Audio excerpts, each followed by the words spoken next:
Welcome to N24 news. ముందుగా headlines చూద్దాం. నీతి ఆయోగ్ సమావేశంలో పాల్గొన్న రాష్ట్రాల ముఖ్యమంత్రులు. దేశ అభివృద్ధి అంశాలపై ఢిల్లీలో కీలక చర్చలు. కేంద్ర రాష్ట్రాల సమన్వయంపై దృష్టి సారించిన నీతి ఆయోగ్. అభివృద్ధి కార్యాచరణకు మార్గదర్శక నిర్ణయాలపై చర్చలు. డిఎస్సీలో భారీ కుంభకోణం జరిగిందన్న వైఎస్ జగన్. నియామక ప్రక్రియపై సిబిఐతో విచారణ జరిపించాలని డిమాండ్. స్పోర్ట్స్ కోటాలో అక్రమాలకు పాల్పడి తమ వారికి ఉద్యోగాలు ఇచ్చారని ఆరోపణ. చంద్రబాబు, లోకేష్ ల ముద్దాయిలు కాబట్టి న్యాయం జరగదని వ్యాఖ్య.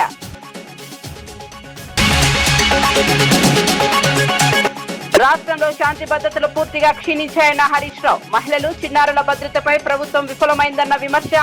నేరాల నియంత్రణలో ప్రభుత్వం పూర్తిగా విఫలమైందన్న హరీష్. పోక్సో కేసులు పెరుగుతున్నా చర్యలు లేవన్న ఆందోళన. ఎస్సీలతో పాటు బీపీఎల్ పరిధిలోని అన్ని వర్గాలకు అవకాశం. గత ప్రభుత్వం కంటే ఎక్కువ మందికి లబ్ధి చేకూరుస్తామన్న మంత్రి డోలా. ఎస్సీ కాలనీలో సీసీ రోడ్లు, హాస్టళ్లలో ఏఐ కెమెరాల ఏర్పాటు.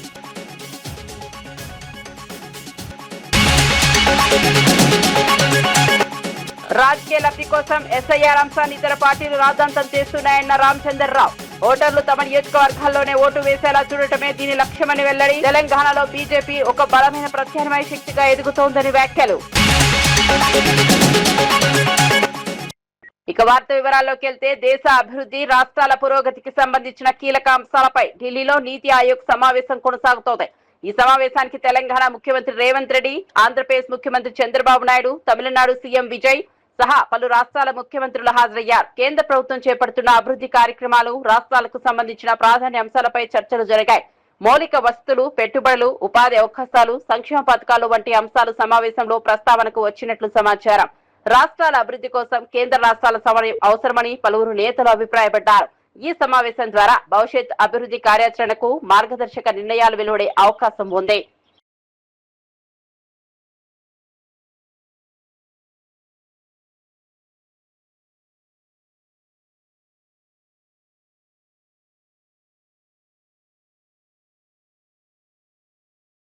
డిఎస్సీ నియామకాల వ్యవహారంపై మాజీ సీఎం జగన్ తీవ్ర ప్రశ్నలు సంధించారు. ఫస్ట్ ర్యాంక్ సాధించిన అభ్యర్థికి ఉద్యోగం ఎందుకు ఇవ్వలేదని ప్రభుత్వాన్ని నిలదీశారు. అతని ఐడి ఎందుకు కనిపించకుండా పోయిందని ప్రశ్నించారు. రెండో మెరిట్ జాబితాలో ఫస్ట్ ర్యాంకర్ పేరు తొలగించడం వెనుక కారణం ఏమిటో చెప్పాలని డిమాండ్ చేశారు. ఈ పరిణామాలు చూస్తుంటే నియామక ప్రక్రియలో తప్పులు జరిగాయనే అనుమానాలు బలపడుతున్నాయని అన్నారు. అర్హులైన అభ్యర్థులకు న్యాయం జరగాల్సిన అవసరం ఉందన్నారు. నియామకాలలో పారదర్శకత లేకపోతే విద్యార్థుల భవిష్యత్తు దెబ్బతింటుందని ఆందోళన వ్యక్తం చేశారు. ప్రభుత్వం ఈ అంశంపై పూర్తి వివరాలు ఇవ్వాలని కోరారు. డిఎస్సీ వ్యవహారంలో నిజాలు బయటకు రావాలని జగన్ డిమాండ్ చేశారు. ఇంట్రెస్టింగ్ గా ఉంది కథ. ఇదే క్యాండిడేట్ ఇంత మంచి ర్యాంక్ వచ్చింది కదా, మరి క్యాండిడేట్కి ఉద్యోగం రావాలి కదా. ఇదే క్యాండిడేట్కు నిజంగా మెరిట్తో ర్యాంక్ సాధించాడని మీరు భావించి ఉంటే ఈ మనిషికి ఉద్యోగం ఎందుకు ఇవ్వలేదు? ఇది ఇంకొక మిస్టరీ. అంటే తప్పు జరిగిందని కనిపిస్తా ఉంది కదా, అతడి ఐడి కనిపించకుండా చేశారు. అతడి ఐడిని కనిపించకుండా చేశారు. అతని డేటాను మాయం చేశారు.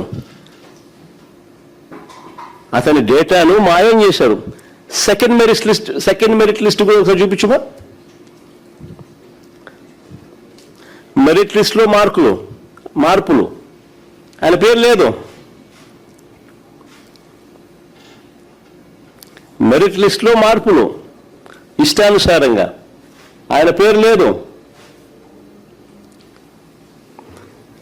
నిజంగా ఈ క్యాండిడేట్ కన్నా మెరిట్ ర్యాంక్ సాధించాడని మీరు భావించి ఉంటే ఉద్యోగం ఎందుకు ఇవ్వలేదు అంటే తప్పు జరిగిందనేగా. అతని ఐడి ఎందుకు కనిపించకుండా చేశారు? అతని డేటాను ఎందుకు మాయం చేశారు? మెరిట్ లిస్ట్ నుంచి తన పేరును ఎందుకు తొలగించారు? కాల్ లెటర్ ఎందుకు పంపలేదు? వీళ్ళు కండక్ట్ చేసిన విధానం చూస్తే నిజంగా చాలా షాకింగ్గా ఉంటుంది.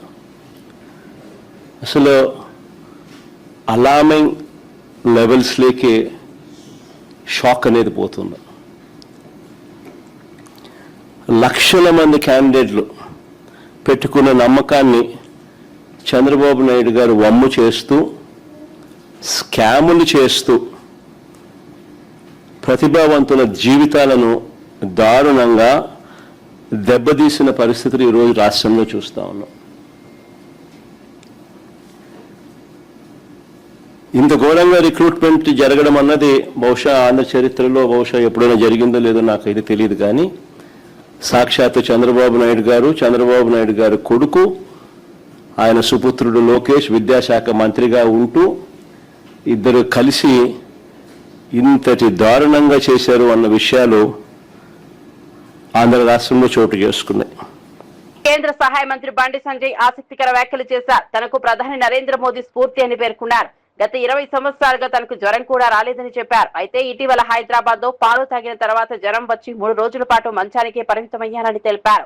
ఆరోగ్యంపై ప్రత్యేక శ్రద్ధ తీసుకోవాలని సూచించారు. క్రమశిక్షణతో కూడిన జీవన శైలి, వ్యాయామం, యోగా వంటి అంశాలు ఆరోగ్యానికి ఎంతో మేలు చేస్తాయని అన్నారు. ప్రధాని మోదీ జీవన విధానం తనను ప్రభావితం చేసిందని పేర్కొన్నారు. ప్రజలు కూడా ఆరోగ్యకరమైన అలవాట్లు అలవర్చుకోవాలని పిలుపునిచ్చారు. మ్యాంగో ఎంత మంచి అందంగా ఉంటుంది. మ్యాంగో నేనేమైతే హైదరాబాద్ హైబ్రిడ్ మ్యాంగో తింటే 2 అమ్మాయిలు చచ్చిపోయారు. 17 ఏళ్ళ అమ్మాయి, 9 ఏళ్ళ అమ్మాయి చచ్చిపోయారు. నిన్న మామిడికాయ తింటే చచ్చిపోయారు. నిన్న మామిడికాయ తింటే అంటే ఇవాళ దేశంలో మామిడికాయ తినడానికి కూడా భయపడే పరిస్థితి వచ్చింది. అంతేందుకన్నా నేనే ఉదాహరణ. నేను మొన్న హైదరాబాద్లో మిల్క్ దాగి 3 రోజులు బెడ్ మీద అన్నా. నేను బెడ్ మీద 3 రోజులు నేనే. నాకు 20 సంవత్సరాలు జ్వరం లేదు. నాకు నరేంద్ర మోడీ స్ఫూర్తి. నేను అనుకున్నా మోడీ గారి స్ఫూర్తి నాకు కూడా జ్వరం రాదని చెప్పి అమ్మవారు భక్తుని అని చెప్పి మొత్తం ఆరాంస తిరిగిన. లాస్ట్ మొన్న హైదరాబాద్ బయటికి వెళ్ళేస్తే పాలు తాగిన 3 రోజులు బెడ్ మీద పడ్డా. 20 సంవత్సరాల జ్వరం లేదు, నాకు దగ్గు లేదు, దమ్ము లేదు, బీపీ లేదు, షుగర్ లేదు, ఏం లేదు. ఇవాళ తప్పెవరు ఇలా నాదే. కానీ ఇప్పుడు ఈ పూట గురించి ఆలోచించదు మనం. ఈ పూట ఏం జరుగుతుంది, ఇప్పుడే నాకు పైసలు రావాలి, ఇప్పుడే నాకు కోటీశ్వరం. రైతుల పరిస్థితి కోటీశ్వరాల పరిస్థితి లేదని, ఎందుకంటే ఇప్పుడు ధాన్యమే కొనే పరిస్థితి లేదు ఇవాళ. కాబట్టి సమస్యలు వస్తుంటాయి. ఆ సమస్యలను అధిగమించి భవిష్యత్తు గురించి ఆలోచించారు. రేపు మీ పిల్లలు వచ్చినప్పుడు మనవరాలు కాళ్ళు వంకరైతాయి, చేతులు వంకరైతాయి, ఈ ఫుడ్ తింటే, వంట తింటే, కెమికల్స్ వాడుతున్నటువంటి ఒక భయం, భద్రత అనేది మనలో పడి ఉండాలి. రోగానికి కారకులం మనమే, రోగానికి నివారకులు కూడా మనమే. టీఎస్సీ నియామకాల వ్యవహారంపై టీడీపీ ఎమ్మెల్సీలు కంచెల శ్రీకాంత్, భూమిరెడ్డి రామ్ గోపాల్ రెడ్డి వైఎస్ఆర్సీపీపై తీవ్ర విమర్శలు చేశారు. ఒక్క ఉద్యోగం కూడా ఇవ్వలేని వారు వేలాది ఉద్యోగాలు కల్పించిన ప్రభుత్వంపై ఆరోపణలు చేయడం ఆశ్చర్యకరమన్నారు. కూటమి ప్రభుత్వం పారదర్శకంగా నియామకాలు చేపడుతోందని స్పష్టం చేశారు. గత ప్రభుత్వ హయాంలో నిరుద్యోగులు తీవ్ర నిరాశకు గురయ్యారని ఆరోపించారు. ప్రస్తుతం యువతకు ఉద్యోగావకాశాలు కల్పించేందుకు ప్రభుత్వం కట్టుబడి ఉందన్నారు. నియామకాల ప్రక్రియలో ఎలాంటి అక్రమాలకు తావు లేదని పేర్కొన్నారు. ప్రతిపక్షాలు ప్రజలను తప్పుదోవ పట్టించే ప్రయత్నం చేస్తున్నాయని విమర్శించారు. నిరుద్యోగుల భవిష్యత్తును దృష్టిలో ఉంచుకుని ప్రభుత్వం ముందుకు సాగుతోందని చెప్పారు. అభివృద్ధి, ఉపాధి కల్పనే ప్రభుత్వ ప్రధాన లక్ష్యమని ఎమ్మెల్సీలు స్పష్టం చేశారు. ఆయన వినడం జరిగింది, వెళ్ళిపోవడం జరిగింది.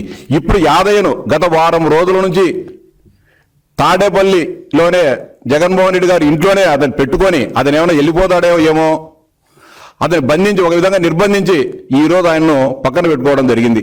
ఇంకా పార్టిసిపేషన్ అయిన వాళ్ళకు ఉద్యోగాలు ఇచ్చినారు. ఇది ఎక్కడ ప్రపంచంలో ఎక్కడా చూడలేదని చెప్పి హావభావాలకు పోయి జగన్మోహన్ రెడ్డి గారు చెప్తున్నారు. సిగ్గుండాలు మాట్లాడేదానికి. చరిత్ర తెలుసుకో. మీరు సచివాలయ ఉద్యోగాలు మేము ఇచ్చినామని చెప్తున్నాం. 1,30,000 ఉద్యోగాలు ఒక చిన్న పొరపాటు జరగకుండా, ఒక అవినీతి జరగకుండా ఇచ్చినాము. మేమంతా జాతీయ, అంతర్జాతీయ, ప్రపంచ స్థాయి క్రీడాకారులకి నేను ఉద్యోగాలు ఇచ్చినానని చెప్పి సిగ్గు ఎగ్గు లేకుండా చెప్తాను. నువ్వు ఇచ్చిన లిస్ట్ ఇది. నువ్వు ఇచ్చిన వార్డు, గ్రామ సచివాలయాలకు సంబంధించి ఇచ్చిన 2,300 మంది క్రీడాకారుల కోటాలో ఇచ్చిన లిస్ట్ ఇది. పంపించమంటే పంపిస్తా. 4 అధికారులు, 4 రాష్ట్ర స్థాయి ఉన్నత అధికారులు సంతకాలు చేసి సెలెక్ట్ చేసి లిస్టు ఎవరికి ఇచ్చారు? దీంట్లో Sheikh Mustafa, hall ticket number 19080101083, khokho 43rd senior inter district khokho championship participation, held at Chimakurthi. In May 2007. ఈయన గోల్డ్ మెడలా? ఇంకొకటి Tella Edison football AP senior inter district football championship participation held at Anantapur 2016లో. Dorepati Sivakrishna basketball HGF 52nd AP inter district basketball tournament participation held at Mahabubabad. Palaparthi Tirupal softball AP inter district softball tournament participation held in Siripuram.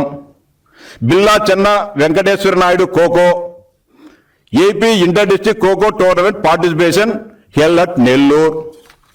ఏం జగన్మోహన్ రెడ్డి ఇది? మంది ఇది చదువు మనం రాసినదే. మన అధికారులు select చేసి 2,300 మంది. ఇంత పచ్చిగాను అబద్ధాలు చెప్తానే వాస్తవాలు లేకపోతే మా దగ్గర ఇంకొక ఆయన K Rajarao ball badminton Nagarjuna university inter college Bollywood championship participation. ఇంకా దుర్మార్గం బాల్ బ్యాడ్మింటన్ ప్రపంచంలో ఎక్కడ ఉంది అంటాడు ఆయన. మీరు బాల్ బ్యాడ్మింటన్ గీయలేదు ఉద్యోగము. మీరిచ్చిన 2,300 మందిలో 400-500 మంది క్రీడాకారులు బాల్ బ్యాడ్మింటన్ ద్వారా వచ్చిన వాళ్ళు. బాల్ బ్యాడ్మింటన్ ఈ రోజు కాదు, ఈ దేశంలో బ్రిటిష్ వాళ్ళ పరిపాలన కాలం నుంచి. రాష్ట్రంలో శాంతి భద్రతల పరిస్థితిపై మాజీ మంత్రి హరీష్ రావు తీవ్ర ఆందోళన వ్యక్తం చేశారు. కాంగ్రెస్ ప్రభుత్వం అధికారంలోకి వచ్చిన తర్వాత చిన్నారులపై లైంగిక దాడులు పెరిగాయని ఆరోపించారు.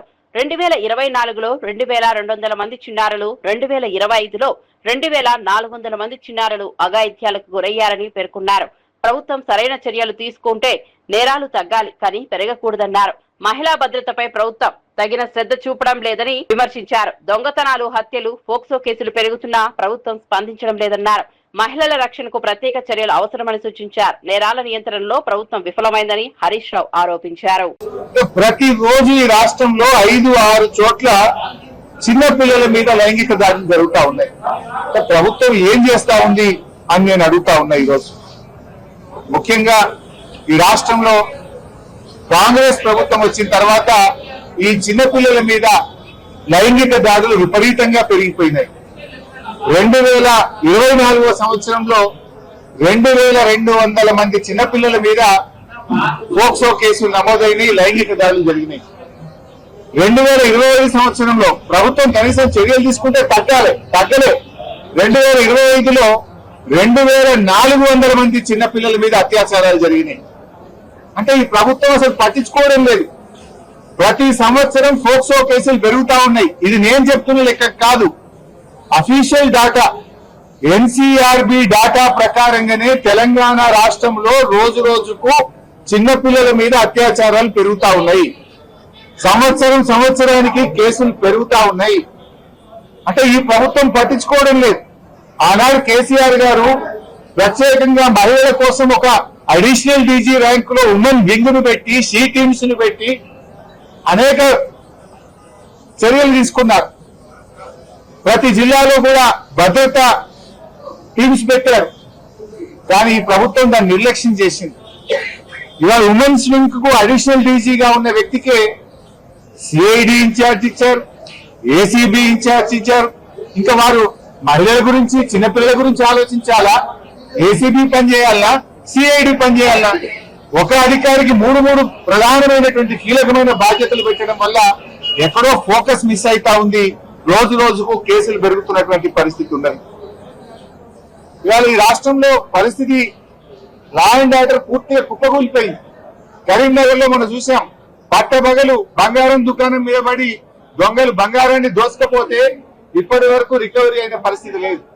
హైదరాబాద్ నడిబొడ్డున అడిషనల్ డీజీపీ వినయ్ రంజన్ రే గారి ఇంటిలో అర్ధరాత్రి ఆయన భార్యను చంపి నగలతో ఉడాయిస్తే ఇయాలటి వరకు వాళ్ళని పట్టించుకున్నది, దొంగల్ని పట్టుకున్నది లేదు, రికవరీ అయింది లేదు.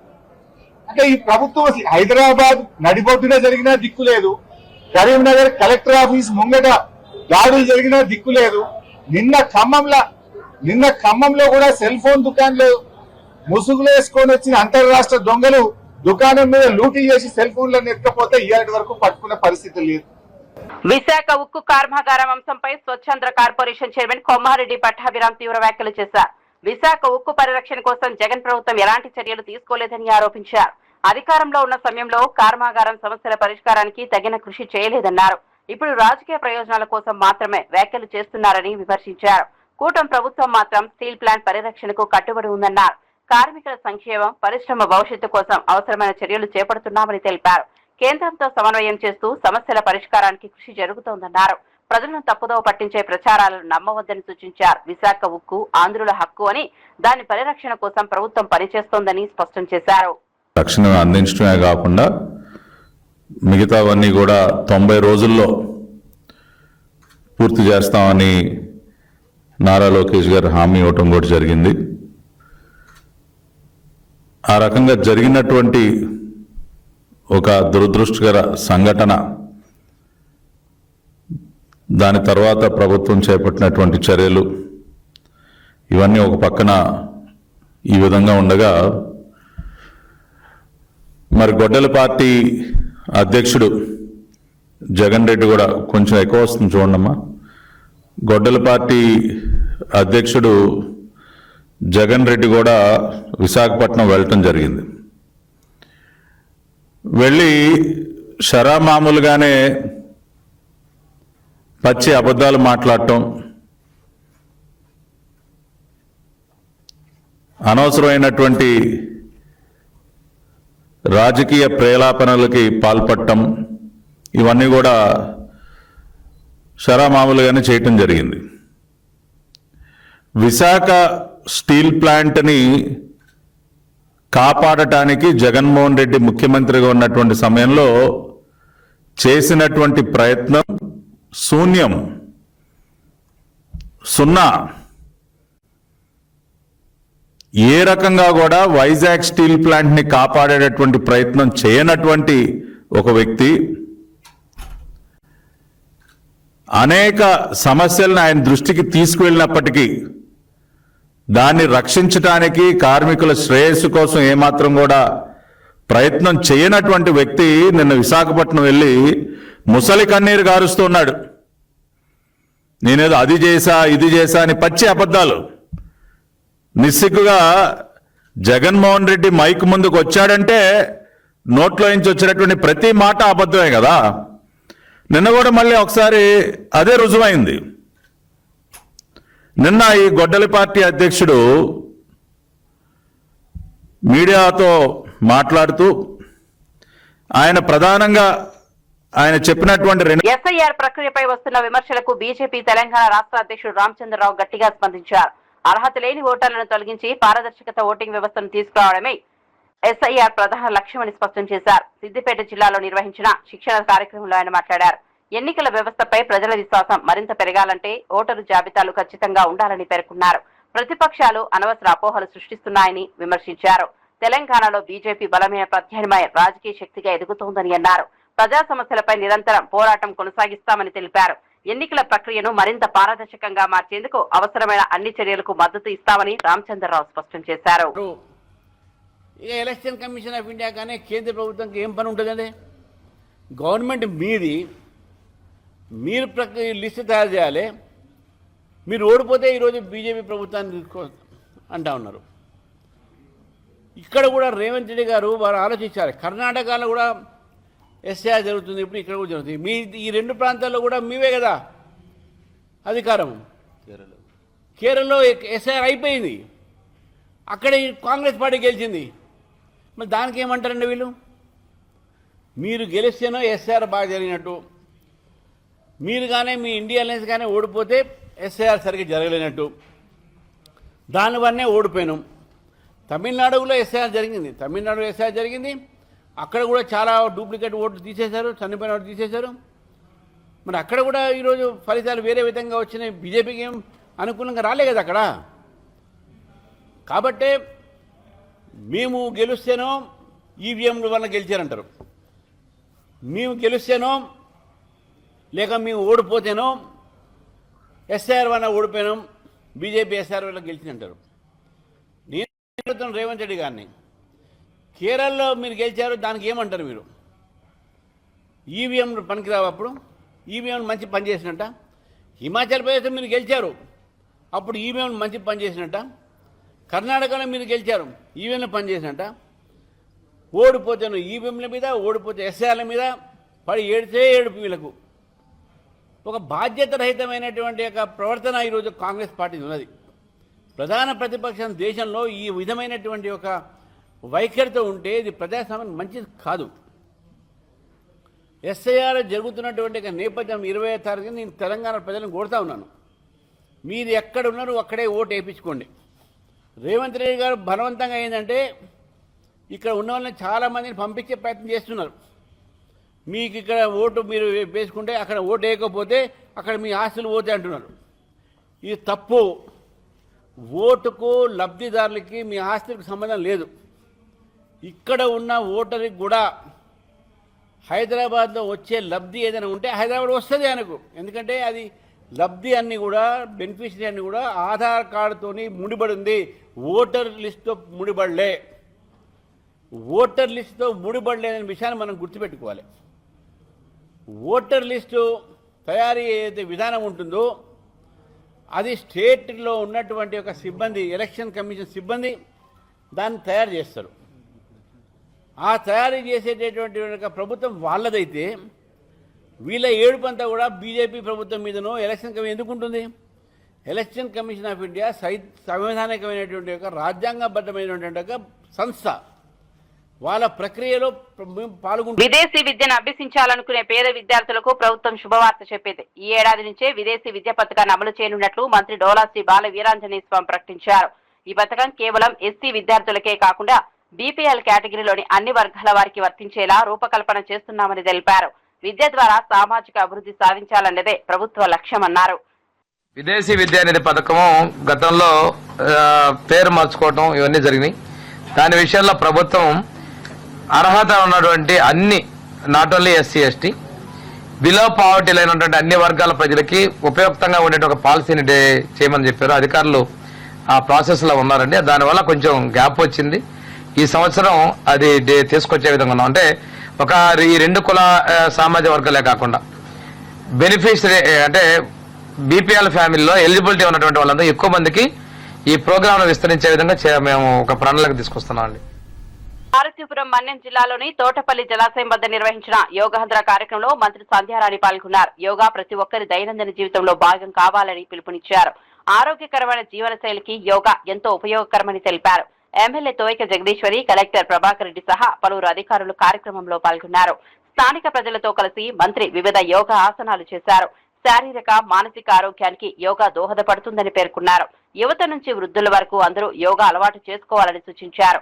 ఒత్తిడి తగ్గించడంలో యోగా కీలక పాత్ర పోషిస్తుందని చెప్పారు. ఆరోగ్యవంతమైన సమాజ నిర్మాణానికి యోగా అవసరమని మంత్రి సంధ్యారాణి తెలిపారు. వైజాగ్ లో దాదాపు 3 నుంచి 4 లక్షల మంది ఒకే వైజాగ్ దగ్గర కూర్చొని ఒకే స్థలంలో కూర్చొని చేసింది గిన్నిస్ బుక్ ఆఫ్ వరల్డ్ రికార్డులకు వెళ్ళింది. మీ అందరికి కూడా తెలుసు.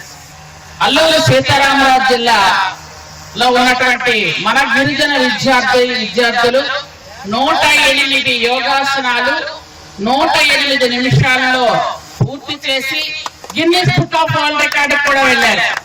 ఈ ఆధునిక యుగంలో ప్రతి ఒక్కరు కూడా ఎన్నో స్ట్రెస్లతో, ఎన్నో ఇబ్బందులతో, ఎన్నో ఆర్థిక ఇబ్బందులు ఒక పక్క, మన శారీరక ఇబ్బందులు ఇంకో పక్క, ఇన్ని విధాలుగా వెళ్తున్నాం. కాబట్టి చిన్న వయసుల నుంచి బీపీలు, షుగర్లు వచ్చేస్తున్నాయి.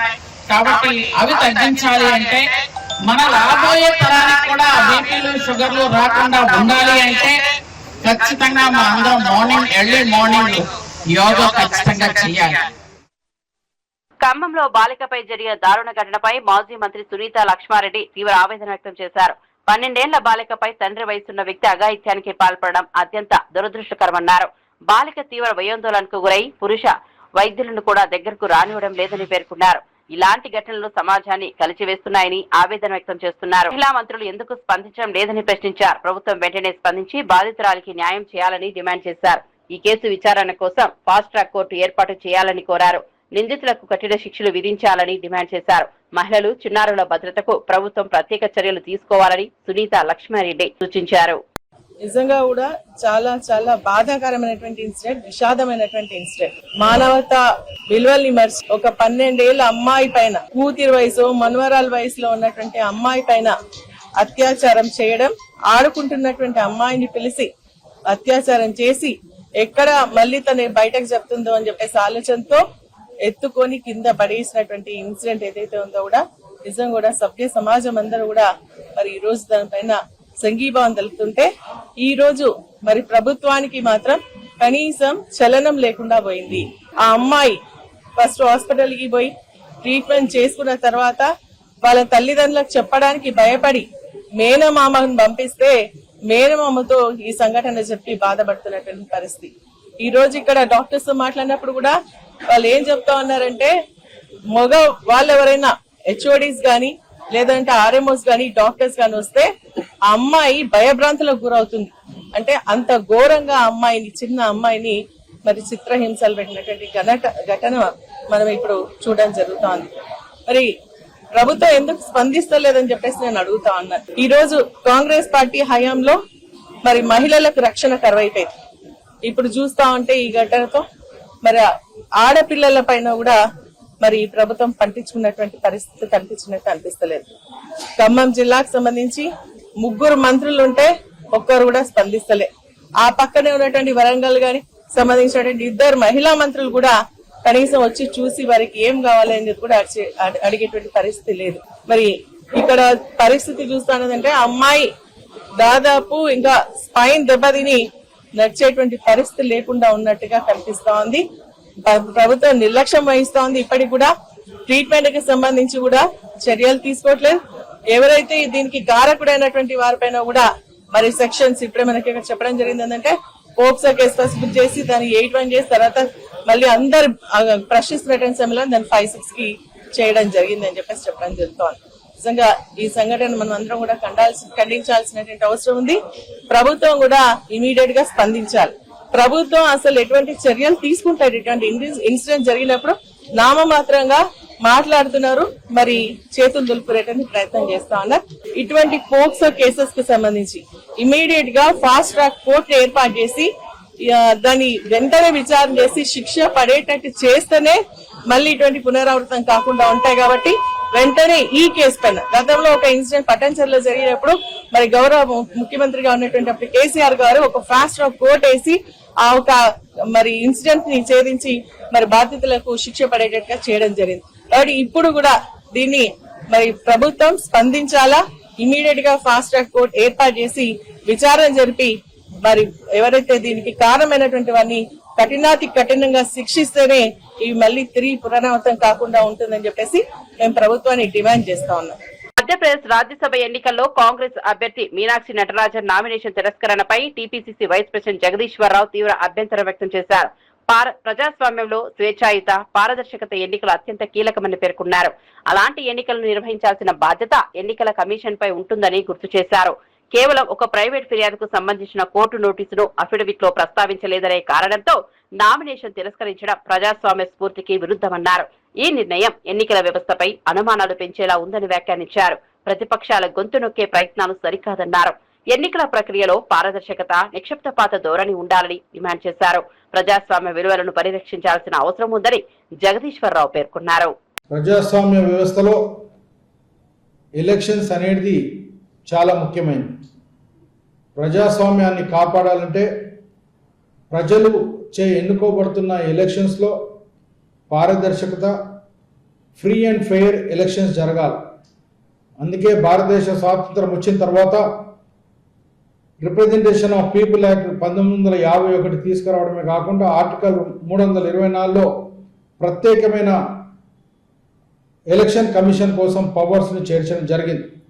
ఈరోజు మధ్యప్రదేశ్లో కాంగ్రెస్ పార్టీ తరఫున శ్రీ మీనాక్షి నటరాజన్ గారు రాజ్యసభ నామినేషన్ వేస్తే బీజేపీ వాళ్ళు ఏ విధంగా కుట్ర పన్ని నామినేషన్ తిరస్కరించినారో మీ అందరికీ తెలిసిన విషయమే.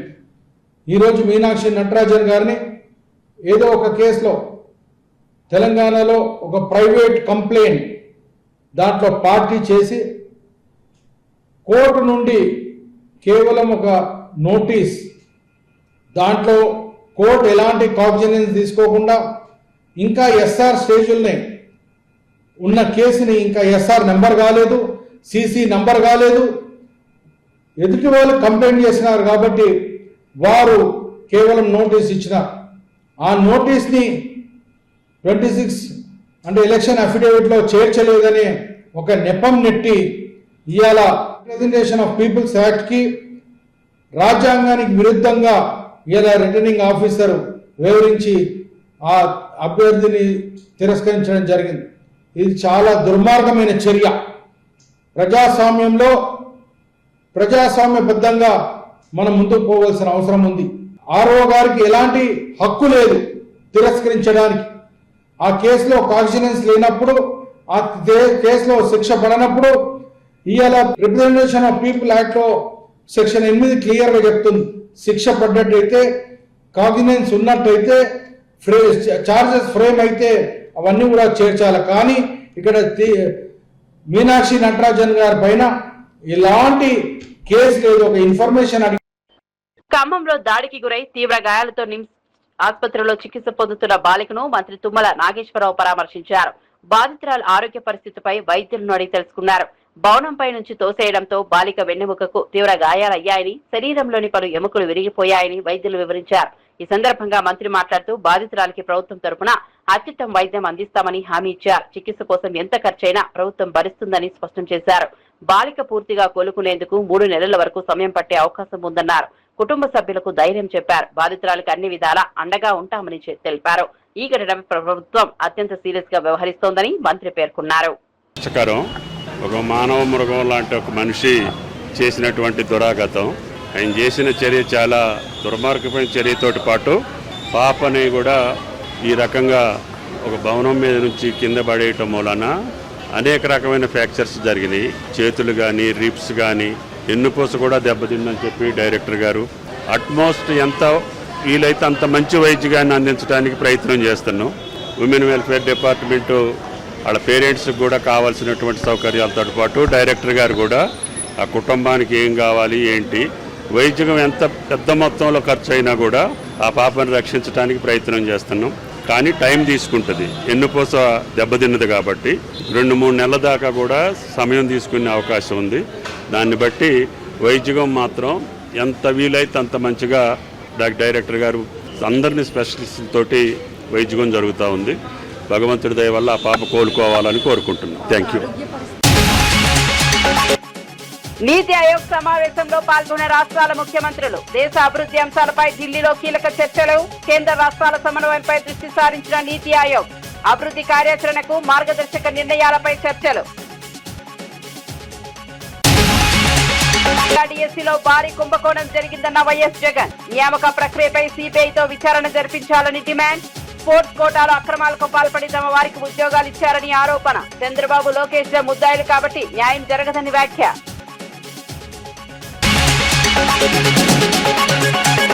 రాష్ట్రంలో శాంతి భద్రతలు పూర్తిగా క్షీణించాయన్న హరీష్ రావు. మహిళలు, చిన్నారుల భద్రతపై ప్రభుత్వం విఫలమైందన్న విమర్శ. నేరాల నియంత్రణలో ప్రభుత్వం పూర్తిగా విఫలమైందన్న హరీష్. పోక్సో కేసులు పెరుగుతున్నా చర్యలు లేవన్న ఆందోళన. ఎస్సీలతో పాటు బీపీఎల్ పరిధిలోని అన్ని వర్గాలకు అవకాశం. గత ప్రభుత్వం కంటే ఎక్కువ మందికి లబ్ధి చేకూరుస్తామన్న మంత్రి డోలా. ఎస్సీ కాలనీలో సీసీ రోడ్లు, హాస్టళ్లలో ఏఐ కెమెరాల ఏర్పాటు.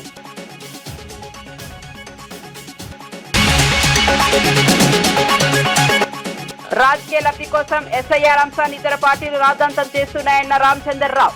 ఓటర్లు తమ నియోజకవర్గాల్లోనే ఓటు వేసేలా చూడటమే దీని లక్ష్యమని వెల్లడి. తెలంగాణలో బీజేపీ ఒక బలమైన ప్రత్యామ్నాయ శక్తిగా ఎదుగుతోందని వ్యాఖ్యలు.